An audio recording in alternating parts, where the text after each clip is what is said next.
बिस्मिल्लाहिर्रहमानिर्रहीम। बेटे अभी हमारे पास आज आपने क्या करना है, आपके नोटबुक का एक पेज आपने स्पेशली रखना है। उसके ऊपर मार्कर से आप हेडिंग देंगे अनयूजुअल यूजेस ऑफ वर्ब्स। एक पेज आप इससे पहले बना चुके हैं, गालबन एक पेज आप इससे पहले बना चुके हैं अनयूजुअल यूजेस ऑफ प्रोनाउंस। एक पेज आज हम बनाएंगे unusual uses of verbs. Verbs के कुछ यूजेस ऐसे हैं जिनका टेंसेस के साथ, कंडीशनल स्ट्रक्चर के साथ, मॉडल ऑक्सिलरी के साथ कोई भी लेना देना नहीं है। हमें वर्ड देखना है और उस वर्ड के अकॉर्डिंगली सेंटेंस में फॉर्म ऑफ वर्ब यूज करनी है। जैसे देखें, अगर आपके सेंटेंस में वर्ड आता है वुड रादर, अगर आपके सेंटेंस में वर्ड आता है वुड रादर, तो बिना सोचे समझे हमें वर्ब की कौन सी फॉर्म यूज करनी है? First form.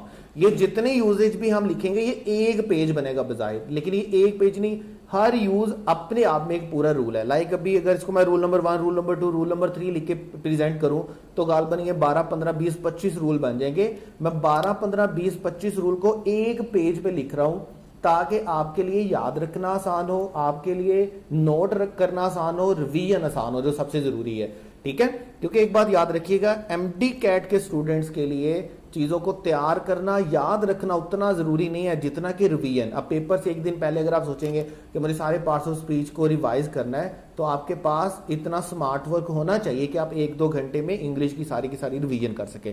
तो ये पेज आप इसको मार्कर से हेडिंग देंगे unusual uses of verb, star कर लीजिएगा। इंशाल्लाह ताला आपके एम कैट के पेपर में, मार्क माय वर्ड्स, आपके एम कैट के पेपर में एक क्वेश्चन आपको इस पेज में से आएगा इंशाल्लाह ताला।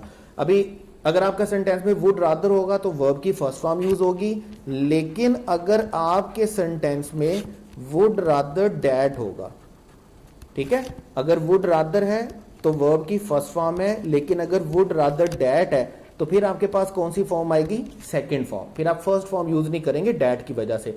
और इसी तरह अगर आपके पास वुड रादर के बाद डैट नहीं है बल्कि वुड रादर के बजाय प्रोनाउन लिखा हुआ है, तो फिर भी आपने वर्ब की कौन सी फॉर्म यूज करनी है बेटे? Second form. लाइक अभी अगर आपके सेंटेंस में वुड रादर लिखा हुआ है तो फर्स्ट फॉर्म आएगी, वुड रादर डैट लिखा हुआ है तो सेकंड फॉर्म आएगी, और वुड रादर के बाद अगर प्रोनाउन लिखा हुआ है तो फिर भी आपके पास कौन सी फॉर्म आएगी? सेकंड फॉर्म आएगी। उसके बाद बेटे देखें, अगर आपके पास सेंटेंस में हैड बेटर लिखा हुआ है तो फिर भी आपने वर्ब की कौन सी फॉर्म यूज करनी है? First form. ठीक है, और अगर आपके सेंटेंस में वर्ड वुड बेटर लिखा हुआ है तो इस सूरत में भी आपने वर्ब की कौन सी फॉर्म यूज करनी है? फर्स्ट फॉर्म, दोनों सूरतों में। अच्छा, अब यहां तक देखिएगा, would rather first form, would rather dad second form, would rather के बाद pronoun second form, had better first form, would better first form. इसी तरह चलते जाएंगे। जहां पर आपके पास डेयर आएगा, डेयर के साथ भी आपके पास वर्ब की कौन सी फॉर्म आएगी? First form. बेर इन्फिनेटिव भी आप बाज नोट्स में, बाज किताबों में इसको लिखा हुआ देखेंगे। मैं वर्ब फर्स्ट फॉर्म इसलिए बोल रहा हूं, समझना आसान है, कन्वे करना आसान है, और आपके लिए समझाना आसान है, कन्वे करना आसान है, और आपके लिए समझना आसान है। इसी तरह अगर आपके पास नीड का वर्ड आएगा तो नीड के लिए भी आपने क्या यूज करना है? First form. इसी तरह अगर आपके पास लेट का वर्ड आएगा तो आपको वर्ब की कौन सी फॉर्म यूज करनी है? First form. ठीक हो गया? नीड की सूरत में, डेयर की सूरत में और लेट की सूरत में, आप तीनों सूरतों में आपको वर्ब की कौन सी फॉर्म यूज करनी है? First form. उसके बाद देखिए बेटे, आपके पास 2 कॉजेटिव वर्ब आते हैं। कॉजेटिव वर्ब में एक वर्ब आपके पास कौन सा है? मेक, और इसका पास्ट फॉर्म आपके पास कौन सा होता है? मेड। और दूसरा आपके पास पॉजिटिव फॉर्म कौन सा है? गेट। एंड पास्ट फॉर्म इसकी कौन सी है? गॉट। अब देखिए, जब भी हम इंग्लिश में सेंटेंस लिखते हैं तो हम 3 तरह से सेंटेंस लिखते हैं। लाइक अभी अगर मैं बोलता हूं, एक सिंपल सेंटेंस में लिखता हूं, मैं बोलता हूं I pressed my shirt, I pressed my shirt. अब अगर मैं इसको बोलता हूं आई प्रेस माई शर्ट, तो इसका मतलब एक्शन जो टेक प्लेस हुआ है वो सब्जेक्ट से ही टेक प्लेस हुआ है, मतलब मैंने अपनी शर्ट खुद प्रेस की है। अगर इस सेंटेंस को मैं कुछ यूं बोलना चाहूंगा कि मैंने अपनी शर्ट इस्त्री करवाई, ठीक है, और ये मैं नहीं मेंशन कर रहा कि मैंने किससे करवाई, तो उसके लिए मैं गेट या गॉट का वर्ड यूज करूंगा। लाइक मैं इसी सेंटेंस को कुछ यूं बोलूंगा, I got my shirt pressed. यानी कि अगर मैं कोई एक्शन काम किसी से करवाता हूं लेकिन मुझे नहीं पता कि वो एक्शन किससे करवाया गया, तो हम उसके लिए कौन सा वर्ड यूज करेंगे, गेट और गॉट, और इस सूरत में हम उसके साथ वर्ब की कौन सी फॉर्म यूज करेंगे, थर्ड फॉर्म। और अगर इसी सेंटेंस को बेटा मैं इस तरह लिखता हूं कि मैंने अपनी सिस्टर से अपनी शर्ट इस्त्री करवाई, तो उसके लिए जो मैं वर्ड यूज करूंगा, मैं कौन सा वर्ड यूज करूंगा, I made my sister press my shirt. I made my sister press my shirt. और उसके लिए मेक और मेड की सूरत में मुझे वर्ब की कौन सी फॉर्म यूज करनी है बेटे, फर्स्ट फॉर्म। ठीक हो गया। देखिए जहां पर मेक और मेड आएगा हमें वर्ब की फर्स्ट फॉर्म यूज करनी है, जहां पर गेट और गॉट आएगा हमें वर्ब की थर्ड फॉर्म यूज करनी है। इन दोनों वर्ब को, मेक मेड और गेट गॉट को हम क्या बोलते हैं, कॉजेटिव वर्ब बोलते हैं, याद रखिएगा। ठीक है, अदरवाइज याद रखने की इतनी जरूरत भी नहीं है, आपको जस्ट ये याद होना चाहिए कि मेक और मेड के साथ फर्स्ट फॉर्म आती है, गेट और गॉट के साथ कौन सी फॉर्म आती है, थर्ड फॉर्म आती है। उसके बाद हमारे पास है यूज टू। यूज टू के बारे में आप लोग पढ़ते हैं लेकिन आपको कंप्लीट तीनों स्ट्रक्चर नहीं पढ़ाए जाते, आपको एक स्ट्रक्चर पढ़ाया जाता है या दो स्ट्रक्चर पढ़ाए जाते हैं, तीसरा स्ट्रक्चर आपको नहीं बताया जाता, और वो आपके टेक्स्ट के अकॉर्डिंगली बड़ा इंपॉर्टेंट है। देखिए वन बाय वन करके हम बात करेंगे। पहली बात सबसे यह है कि यूज टू का वर्ड हम किसी अबंडेंट हैबिट के लिए यूज करते हैं। यूज टू का वर्ड हम किसके लिए यूज करते हैं, अबंडेंट हैबिट के लिए।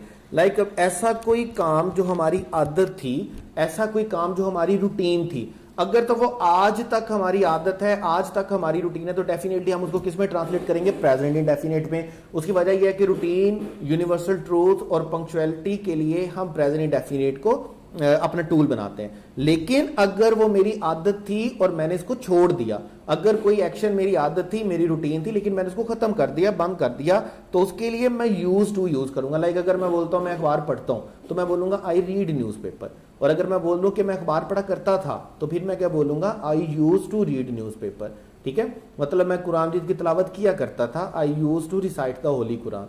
अभी आपको, आपके पास क्या है, कोई ऐसा काम जो हमारी अबंडेंट हैबिट होती है। लाइक देखिए आपके टेक्स्ट में सेकंड चैप्टर जो आपका बुक 1 में क्लियरिंग इन द स्काई, उसके फर्स्ट पेज के लास्ट पैराग्राफ पे आपके पास 2-3 सेंटेंसेस आपके पास लिखे हुए हैं, और 2-3 सेंटेंस कुछ यूं चलते हैं, we use to go there, we use to sit beneath the hickory trees. Use to के साथ कमोबेश 4 सेंटेंसेस वहां पर है। अबंडेंट हैबिट के लिए हम यूज टू यूज करते हैं। और याद रखिएगा यूज टू के बाद हमें वर्ब की कौन सी फॉर्म यूज करनी होती है, फर्स्ट फॉर्म। लेकिन अगर यूज टू से पहले कोई बी फॉर्म लिखी हुई है तो फिर हम फर्स्ट फॉर्म यूज नहीं करेंगे, फिर हम कौन सी फॉर्म यूज करेंगे बेटे, आईएनजी फॉर्म यूज करेंगे। फिर हम कौन सी फॉर्म यूज करेंगे, आईएनजी फॉर्म। और बी फॉर्म याद रखिएगा, बी फॉर्म हम किसको बोलते हैं, जहां कहीं पर भी मैं बी का वर्ड बोलूं आइंदा के बाद भी, तो आपने याद रखना है बी का मतलब इज एम आर होता है, या बी का मतलब वाज और वर होता है। वैसे ही आप प्रोनाउन में पढ़ के भी आए, जब हमने कहा था बी फॉर्म के बाद प्रोनाउन का सब्जेक्टिव केस आता है और टू बी के बाद प्रोनाउन का ऑब्जेक्टिव केस आता है, और बी फॉर्म का मतलब इज एम आर और वाज वर होता है। तो बी फॉर्म के बाद अगर आप यूज टू लिखेंगे तो आपके पास फर्स्ट फॉर्म आईएनजी आएगा, आप फर्स्ट फॉर्म नहीं लिखेंगे। अगर जस्ट यूज टू हुआ तो वर्ब की फर्स्ट फॉर्म आएगी, लेकिन अगर यूज टू से पहले बी फॉर्म हुई, इज एम आर हुआ, वाज वर हुआ, तो फिर फर्स्ट फॉर्म नहीं आएगी बल्कि आईएनजी फॉर्म आएगी। थर्ड यूज आपके पास जो है यूज टू का, वो पैसिव होता है। इन दो सूरतों में यूज टू फर्स्ट फॉर्म और be use to ING form में दो सेंटेंस हमारा एक्टिव वॉइस होता है। लेकिन अगर हमारा सेंटेंस ऑब्जेक्ट से स्टार्ट होगा, अगर हमारा सेंटेंस ऑब्जेक्ट से स्टार्ट हो और हमारा सेंटेंस पैसिव वॉइस हो, तो याद रखिएगा हम बी फॉर्म भी लिखते हैं, यूज टू भी लिखते हैं, लेकिन हम उसके साथ फर्स्ट फॉर्म यूज करते हैं आईएनजी फॉर्म के बजाय। जैसे मैं आपको आपकी टेक्स्ट में से 2 रेफरेंस दे देता हूं। आपका चैप्टर है God be praised. God be praised में एक सेंटेंस है, दीज स्मॉल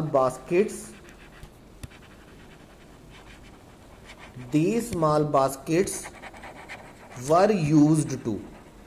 अब सेकंड रूल के अकॉर्डिंगली अगर यूज टू से पहले बी फॉर्म आई है तो मुझे आईएनजी फॉर्म लिखनी है, लेकिन हमारा सेंटेंस ऑब्जेक्ट से स्टार्ट हो रहा है, हमारा सेंटेंस सब्जेक्ट से स्टार्ट नहीं हो रहा, हमारा सेंटेंस ऑब्जेक्ट से स्टार्ट हो रहा है। इसका मतलब हमारा सेंटेंस एक्टिव नहीं है, बल्कि हमारा सेंटेंस क्या है, पैसिव। और पैसिव फॉर्म में बी फॉर्म के बावजूद हम आईएनजी फॉर्म नहीं लिखेंगे, बल्कि हम फर्स्ट फॉर्म लिखेंगे।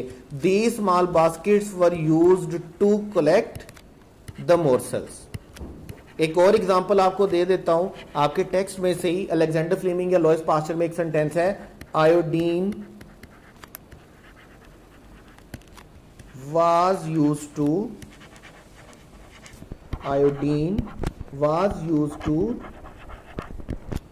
kill the germs। Iodine was used to kill the germs। अब यहां पर अगर आप देखेंगे तो यूज टू से पहले वाज लिखा हुआ है, तो उसके अकॉर्डिंगली हमें आईएनजी फॉर्म लिखनी चाहिए। लेकिन हमारे पास क्या है कि यूज टू से पहले वाज तो लिखा हुआ है, लेकिन हमारा सेंटेंस सब्जेक्ट से स्टार्ट नहीं हो रहा। हमारा सेंटेंस किससे स्टार्ट हो रहा है, ऑब्जेक्ट से। ऑब्जेक्ट से सेंटेंस स्टार्ट होने का मकसद हमारा सेंटेंस क्या है, पैसिव। ठीक है, अगर हमारा सेंटेंस पैसिव है, सेंटेंस ऑब्जेक्ट से स्टार्ट हो रहा है, तो फिर हमने यूज टू से पहले बी फॉर्म के साथ आईएनजी फॉर्म नहीं लिखनी है, बल्कि हमने कौन सी फॉर्म लिखनी है, फर्स्ट फॉर्म लिखनी है। याद रखिएगा इन तीन यूजेस को यूज टू। अच्छा अब देखिए, यहां तक आपने जितनी फॉर्म याद की हैं, आप एक पेज पर मार्कर से हेडिंग देंगे अनयूजुअल यूजेस ऑफ वर्ब्स। ये वो यूजेस हैं वर्ब की फॉर्म के जिनका ताल्लुक ना टेंसेस से है, ना कंडीशनल स्ट्रक्चर से है, ना ही आपके पास मॉडल एक्सिलरी से है। ये इंडिपेंडेंट यूजेस हैं। ठीक है, और ये ऐसे यूज होते हैं, लाइक जहां पर सेंटेंस में वुड रादर आएगा, वर्ब की कौन सी फॉर्म यूज होगी, फर्स्ट फॉर्म। जहां पर वुड रादर डैट आएगा, वहां पे कौन सी फॉर्म होगी, सेकंड फॉर्म। जहां पर वुड रादर के बाद डैट की बजाय कोई प्रोनाउन आएगा, और ये भी याद रखिएगा ये pronoun in majority cases objective form में होता है, आएगा तो फिर भी आपने सेकंड फॉर्म यूज करनी है। हैड बेटर के साथ वर्ब की फर्स्ट फॉर्म यूज होगी, वुड बेटर के साथ वर्ब की फर्स्ट फॉर्म यूज होगी, डेयर के साथ वर्ब की फर्स्ट फॉर्म यूज होगी, नीड के साथ फर्स्ट फॉर्म यूज होगी, लेट के साथ फर्स्ट फॉर्म यूज होगी, मेक और मेड के साथ फर्स्ट फॉर्म यूज होगी, और गेट और गोट के साथ थर्ड फॉर्म यूज होगी। यूज टू में तीन स्ट्रक्चर आपके बनते हैं। दो स्ट्रक्चर एक्टिव वाइज के होते हैं जिसमें सेंटेंस सब्जेक्ट से स्टार्ट होता है, और तीसरा स्ट्रक्चर पैसिव वाइज का है जिसमें सेंटेंस ऑब्जेक्ट से स्टार्ट होगा। ऑब्जेक्ट के बाद डेफिनेटली बी फॉर्म आएगी, बी फॉर्म के बाद आपके पास यूज टू आएगा, और यूज टू के बाद आपके पास कौन सी फॉर्म आएगी, आईएनजी फॉर्म आएगी।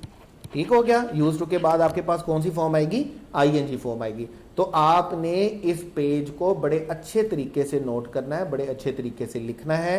ये पेज में से एक क्वेश्चन आपको पेपर में इंशाल्लाह ताला लाजमी तौर पर आएगा, इंशाल्लाह ताला।